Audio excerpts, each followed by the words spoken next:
Hello, everybody. Buddy with Midland, Texas. I got a little video I'm going to do for you tonight that I think you'll find real interesting, and and I'm going to title it "Who Was with the Murder Party?"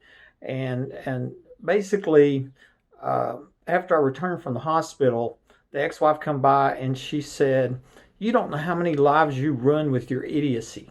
Okay, and what I believe that she meant by that comment was what she was calling my idiocy is that I had recognized that somebody had been in my home again, and I tie-wired the door shut and I trapped that burglar in the guest bathroom. Okay, and I had a gun. I was on the other side of the door. Okay, and so then that was that of course I get arrested in it and this would have been over, but that would expose the underground homes, the tunnels, the previous murders, all the other homes are rigged like this, and all the crimes. So that wasn't something they wanted to do. So they tried to kill their way out of it. They tried to murder their way out of it, tried to kill me, and that was going to give this home to the ex-wife, which I just filed divorce on and all that. Okay, God saved my life. I crawled out. Okay, and so but then after I got out of the hospital, then I'm thinking. She said, "You don't know how many lives you ruin." Well, how could I run anybody's life if I'm home minding my own business? I mean, these killers loaded their guns, drove from their home to my home, cut my phone line, shot me by surprise. The person that shot me wasn't even in any danger. I didn't even know they were there. I mean, they could have crawled out, walked out of their, the tunnel, just like the same way they come in, no problem whatsoever. They chose to kill me. I mean, that was premeditated, cold-blooded murder, and it's a miracle I'm alive. And so I was wondering, like where did all these people, how are they going to get their lives ruined from me surviving a home invasion murder attempt? And I believe the answer to that is there was a large party going on in the backyard in the underground home. That's where they're having the oil show parties. The homes that were put in for George W. Bush in 1987 cost $1 million. There's 4 of them, 3 bedrooms. One of them's in my backyard. You see it on Google Maps. I think they were having a party down there. And then I recorded a woman telling me one time that they were having pedophile parties down there. Well, me surviving a murder attempt exposes all them people down there. If they're having sex with children, I could see how they ruin their lives. But that's not my fault, right? I'm home minding my own business. They're breaking in my home. I had been reporting burglaries to my home to the police for 14 months before that. And so I started researching, what would bring a lot of people into town. And what I found on the internet was the City of Midland had a developers conference. Okay, and this developers conference lasted. It was Thursday and Friday, ended Friday afternoon, and then I'm shot the next day on Saturday. And I'm wondering, what if some of them people, the high rollers, are high rollers meeting high rollers from out of town, and they took them to the underground playground where no laws apply, right? And maybe it's an illegal casino, maybe it's a brothel, maybe they're having sex with children. I don't know, but it's a short list of people that you can interview and ask. You can check their flight records, and you can check their motel reservations. Did they fly back that night? Did they fly back on Saturday? Who was here?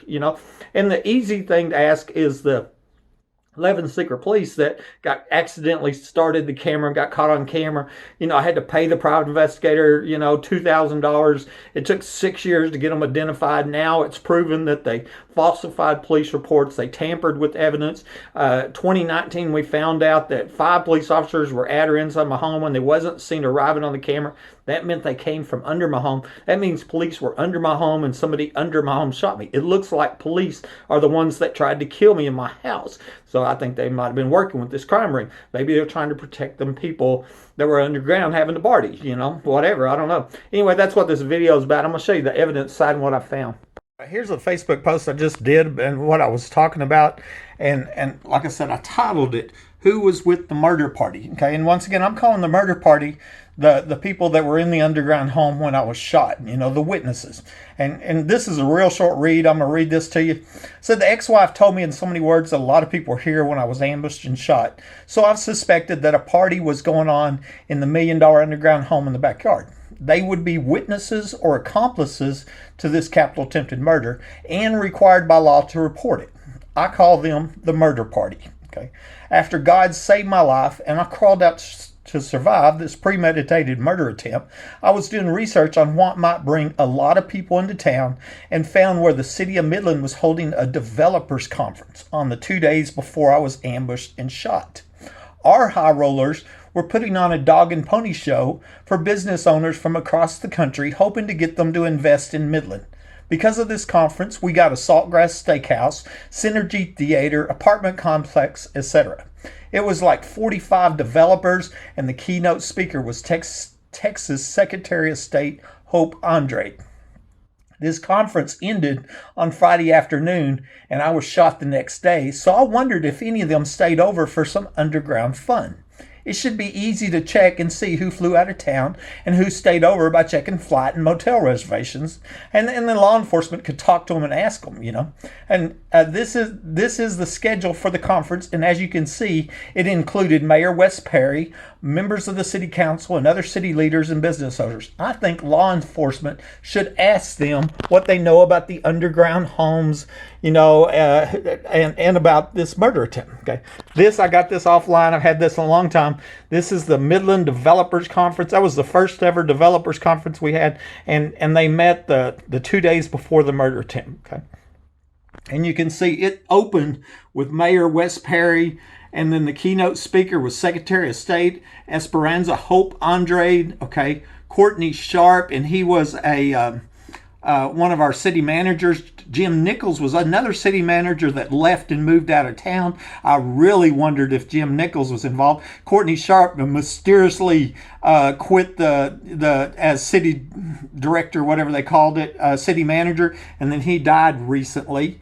But I wondered what he knew about it as well. Tracy Dow, Director of Workforce. These are people that were speakers at this conference. Dr. Rex Peoples, VP of Instruction. Mayor Wes Perry again, Lori Vincent, Executive Director of the High Ground, Carr Ingram, owner, economist, Aaron Farmer, Vice President, the retail coach, Galen Gatton, Vice Chair, Midland P&Z, Jim Nichols again, Bobby Burns, President, CEO, Midland Chamber of Commerce, Janice Havens, President, Broker, the Havens Group, Jeff Benson, CPA, President, CEO, Cinergy, Robert Rendell, Chairman, MDC, that's the Midland Development Court, Courtney Sharp again, once again, that is a city manager, Laura Roman, Treasury, Midland Development Court, Craig Farmer, Urban Planning and Development, Councilman John James, and Mayor Perry, and then here they leave the Hilton for reception. That was the first day meeting. I think this is the first day schedule. The second day schedule, it was that afternoon, Friday afternoon, when they broke up. So I just wondered. I wondered how many of them flew back to wherever across the country, and how many stayed into town for some underground fun and $1 million underground homes put in, for the bush, And so here we go. My first comment was, it would be embarrassing if Texas Secretary of State was at an underground party where a capital crime happened and she didn't report it.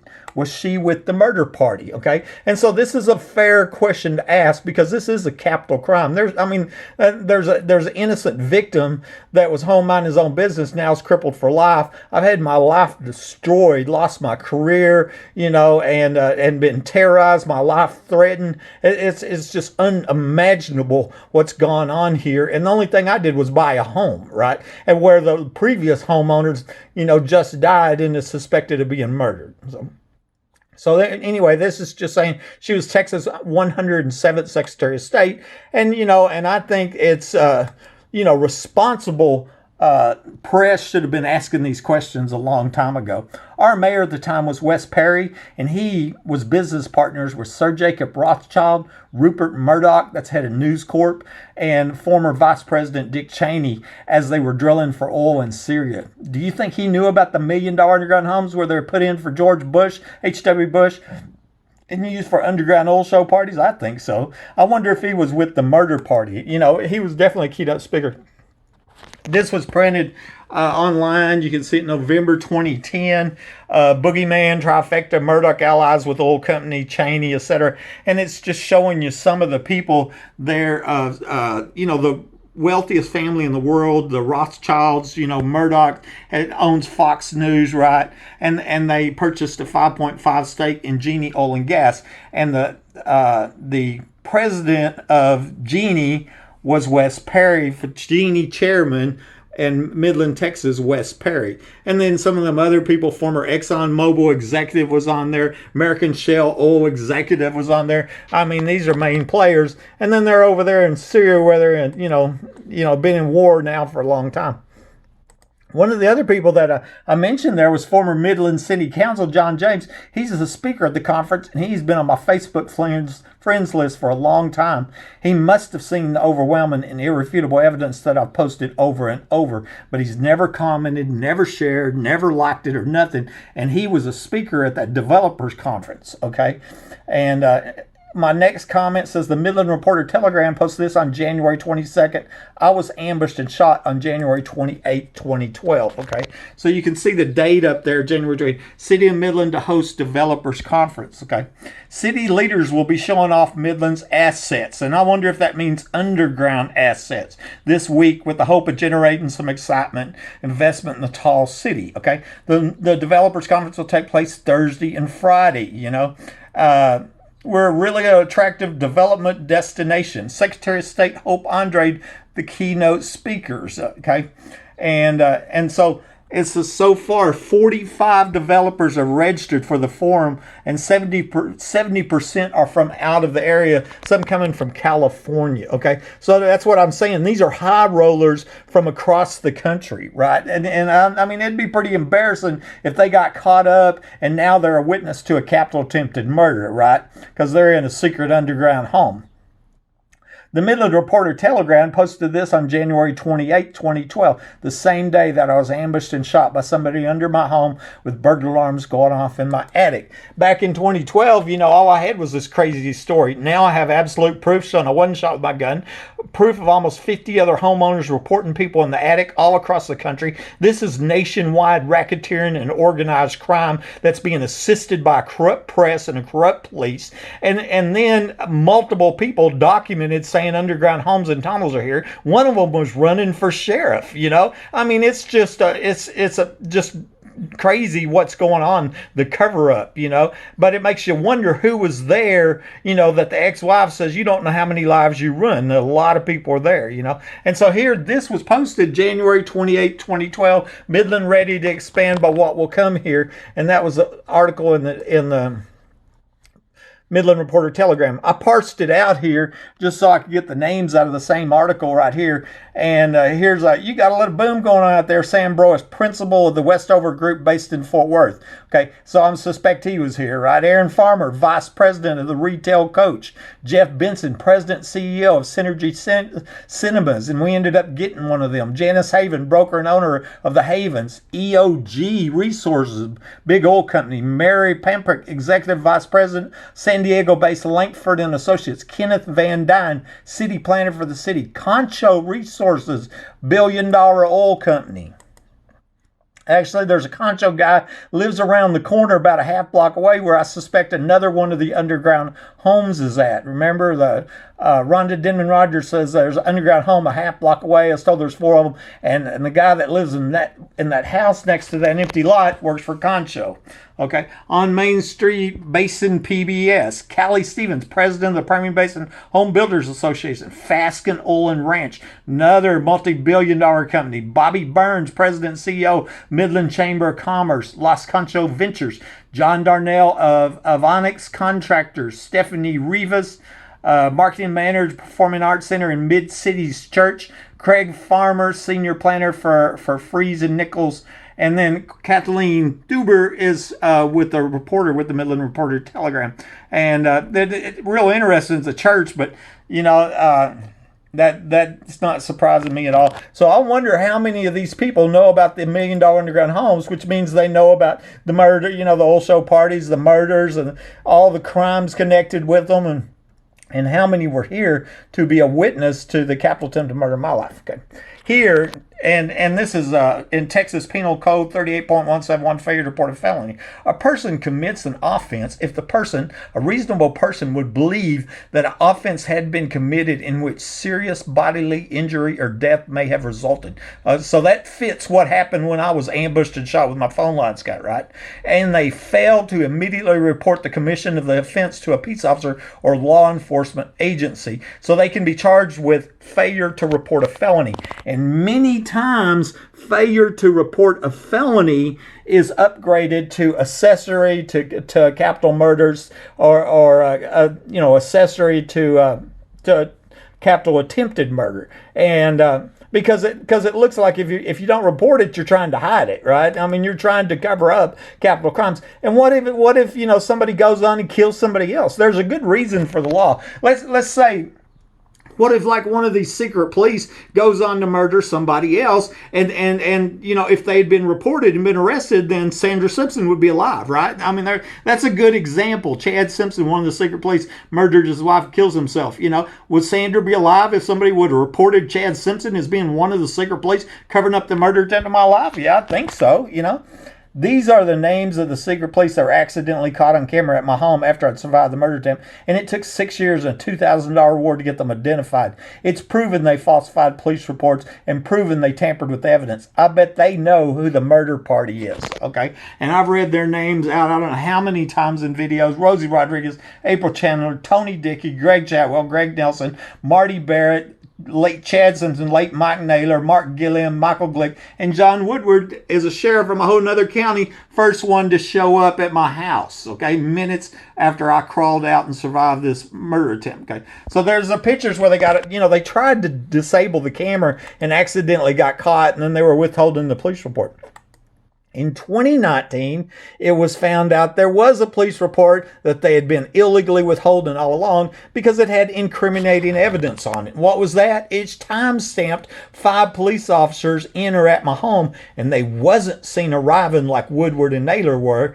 And so that means they came into my house from the now removed underground trapdoor the ex-wife told me about, and from where I'd been ambushed and shot. And all I did here was take the police report right here. This happened. I put names on it, and then I also added in what the security camera timestamps on them, and then I just lay it out. Here's what happened. I'm seen crawling out at 10:42. 11:01, 19 minutes later, Woodward and Naylor are seen arriving, and they wasn't dispatched, right? One of them was a sheriff from another county. 2 minutes after that, Sergeant Matt Davis is listed as being at my home, and he isn't seen arriving, And, he didn't materialize. He was under my home. That's what it was. Lieutenant Dickey is inside my home, and he's also not seen arriving. That's how we knew that come from the police report that they illegally withheld for 6 years, okay? Sergeant Greg Chatwell, Kenny Angel are at my home, but not seen arriving at 11:18. Once again, how did they get here? Well, they got here from under my home. I believe they were, in the underground home where they're having the party. Officer Dylan Hale was listed at my home, but he wasn't seen arriving, okay? So that's 5 police officers. And I think it makes sense that also Woodward and Naylor were also underground. They just happened to drive around up front. Rose Rodriguez met me at the 7-Eleven. April Chandler met me at the 7-Eleven. They were probably underground, or they know about the underground. They were part of it for sure, And then 11:22, my cameras are disabled out front, I mean, that's the first thing. These, I've said this before, these are the dirty of the dirty right here. It's a really, truly amazing. I mean, a lot of people have wondered, I wonder how many murders they've been involved in, but the main point here is how many people that were at the developers conference were underground, and I wonder if that's what they were hiding, because who was at the murder party? This is Buddy Webb, Midland, Texas.